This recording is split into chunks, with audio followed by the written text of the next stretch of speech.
Timberwolves fans, welcome back to Timberwolves Today. I'm Tyrus, your host of the show. Guys, we're so close to the season. The season can't come soon enough. I'm ready for some actual basketball. Enough of guessing what's going to happen and all that good stuff. But, every time I do a video and I talk about Julius Randle or Rudy Gobert, everyone says they're not going to do anything until they stop paying them that kind of money.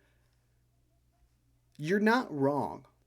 We can't really get deeper, get better value until those two are off the roster. But guess what? We just extended Julius Randle. So either he's here to stay or we're trading him this season. That's kind of the two options if you're unaware. Rudy Gobert seems like he could be on the outs. And that's just kind of my feeling. I'm getting towards it. Could be completely wrong. I usually am. And that's okay. But I did get a comment on the last video stating they're not going to do nothing until they get rid of Julius Randle and Rudy Gobert. So that's what today's episode will be about. What if we were to trade both of them? Or, just one of them even. We could trade both, but trading both would be absolutely crazy. You trade one or the other. You get one of those salaries off your books. So starting off, we're going two Randle trades. What would it look like if we traded Julius Randle for a former first overall pick? I'm going to give you 10 seconds. Say the answer you want to say. There's plenty to choose from. I bet you didn't guess it. Zachary Richasser. Richasser? Not familiar how to say this French man's name. Former first overall pick from 2024. The draft class that was the weakest that we've seen since ever. It might have been the worst draft class ever. There's some decent players in there, but no one who's like, wow, we had to go and get him. A lot of injuries in that season, too, to be completely honest. We know that Richasser probably wasn't the best option. They probably could have looked at taking McCain or Castle. There was other options, but he had the most upside to him. The Hawks, though, are all in. They've gone all in. They went and got Porzingis. They've got Trae Young, who might be getting traded if they can't start winning. They've got Jalen Johnson, and they have some other pieces too. But they're missing a strong power forward who can just get stuff done for them. I feel like that is the one thing. If they had a guy who was a true second option in scoring to Trae Young, they might actually be able to win the East this year, since it is a down season for the East. The Cavs and the Knicks being the only two teams that are really competing in that side of things. So they're going to take Julius Randle and Leonard Miller, the cap filler himself, and we're going to take Zachary Richasser, who's making $13 million, Luke Kennard, who's making $11 million, and then Dyson Daniels, who's making $7 million. Now, Kennard and Daniels are both on the last year of their deals. Kennard signed a 1 year there, actually, and Dyson Daniels, obviously, on the last one of his rookie deal after being traded from the Pelicans. So we probably would... that's where it gets tough, but that fills out our shooting and it makes Dante expendable then.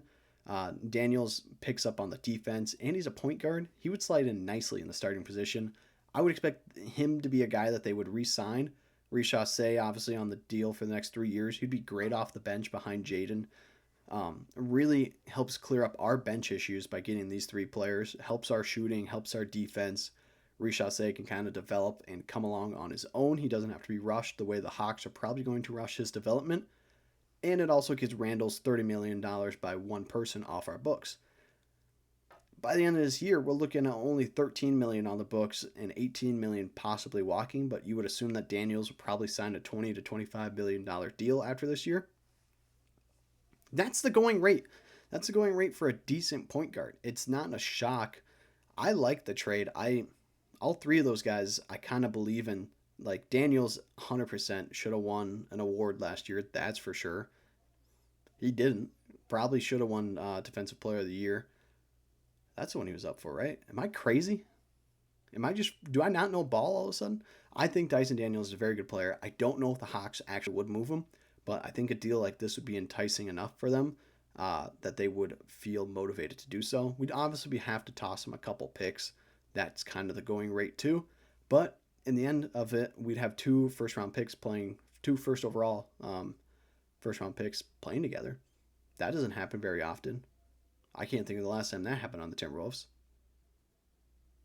Yes, I can. That was a joke. That was sarcasm. Obviously, it was Wiggins and Cat, or Cat and Ant, even if you want to go closer. It works until it doesn't, and I think they would actually be a better fit together. Richase is kind of, an all over the place player. Him and Ant would actually mesh well, I feel like. Luke Kennard, great shooter, means we can get rid of Dante, like I was saying, and then Dyson Daniels, great defender. And that's something we're going to need on the team. The second trade that we have worked up here for Randall is what if we sent him to the Celtics for some bench depth and kind of maybe another starting point guard? So again, we're sending Julius Randle and Leonard Miller, and this time we're getting back Derek White, who's making $28 million, Bailey Schreierman, who's making 2.6 for the next 3 years, and Jordan Walsh, again, only making about $2 million. But those guys, both young, not really getting a ton of time over there on the Celtics. Celtics are gonna have a weird season. Those guys might have a better opportunity to play this year. Derek White obviously kind of became a cornerstone over there in Celtics land, but they might actually look to move him when they have a younger version of him. He's 31 years old, if you're unaware. The Timberwolves seem to like the older point guard position. It's kind of all I've known at this point. But it could make sense that, they have Anthony Simmons over there on the Celtics. It is the last year of his deal. There's even talks that they might just look to trade him again. But if they don't, getting rid of Derek White here to save more money could be the move that they want to make. And then you can kind of reset next season with Tatum coming back and Jaylen Brown still being on the roster. That's kind of what the Celtics do, though. They rebuild. Somehow they just keep doing it. And Julius Randle being over there with Jalen and Jalen and Jason. Dude, great. I can't keep it straight right now. The triple J's could be an issue. Julius, Jalen, Jason. I like it. I think that might actually be pretty cool together. Then Tatum can kind of play the 3 instead of playing 4. And it gives 2 young guys that come and get a shot over on Minnesota. I think Schreierman and Walsh would slide in nicely into our depth somewhere. And we're a little bit better at developing those type of players than the Celtics. I'll be honest. I don't know if those guys are going to get much playing time over there. And Derek White would easily be our starting point guard for at least a couple more seasons, probably ride out the rest of his deal, and then we can figure out what's next instead of riding the Conley handout. I think Derek White could be a better solution for us. Moving on to Rudy now. Rudy is a little tougher to trade, in my opinion. People know the good and bad that come with Rudy if you're going to get him. So you kind of got to convince a team that's all in that they need him he does elevate an offense and a defense when he's on the team. And a team that is absolutely all in, I think, this season, but they're like one teeny tiny piece away from winning it all, is the Orlando Magic. They looked good last season in the first round of their side of things. I think they're just missing one guy who can impact the game a little bit better. Wendell Carter and Goga Bitadze are great, but they're not like Hall of Famers like Rudy is. Love it or hate it, Rudy's going to be a Hall of Famer for everything he's done. So the Magic, once again, they're going to get Rudy Gobert and Leonard Miller. Yes, Leonard Miller is in every one of these trades. His contract moves around nicely, and I don't expect him not to be in a trade if the Timberwolves make a trade this season. They're getting those two. The Timberwolves are going to get some nice bench depth and Jonathan Isaac. If he can be healthy, he is easily a great defender and great position guy. $15 million is a little bit high for him, but at the end of the day, they could just move the contract again if they wanted. Then we're taking on Wendell Carter Jr. Goga Bitadze seems to be eating up his minutes over there over time. Rudy obviously would be taking those minutes completely. I expect them to want to move Wendell over Goga. Interchangeable there. You could move either one, but we're taking Wendell in this option. And he would either be the starting center or maybe the backup to Nas. I like it either way. Those two splitting minutes, I put a lot of faith in that. He's a little bit smaller than Rudy, but honestly, it's fine. I think that would work great for us. And then we're getting a young point guard in Anthony Black, who I like the kid. I think he's going to be a very good player. I think we just need to develop someone. And if Rob doesn't start to look like that, they have to look elsewhere for someone who might be looking to move a young point guard.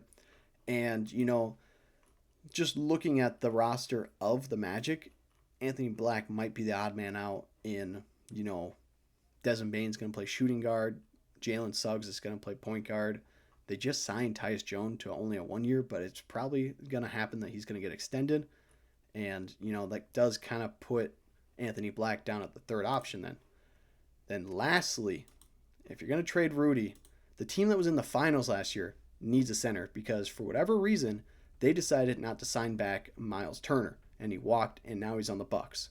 So, for Rudy Gobert and Leonard Miller, we're going to take on Obi Toppin, who absolutely cooks us every time we play him. The point guard that is kind of their backup, but I think he could slide in as our backup in TJ McConnell. James Wiseman, who I thought we were going to take first overall in that 2020 draft, and Johnny Furphy just as a contract extender. Gives us lots of bench depth and gives the Pacers a starting center. Gets some contracts off our book, gives us some hard playing guys, which we know Finch and the rest of the team loves. And it's overall, it's just a good trade. It is. We're going to get picks back into something like that, and it lets the Pacers get a guy who can help them get to the finals again because they don't have a center. We have a center. We have a center that we trust in Nas and Baron J now. So I think Rudy is going to be on the outs, and one of these teams who are going to be all in are going to come get him. That's all I've got for you, though, today. Until next time, this is Timberwolves Today, and I will see you then.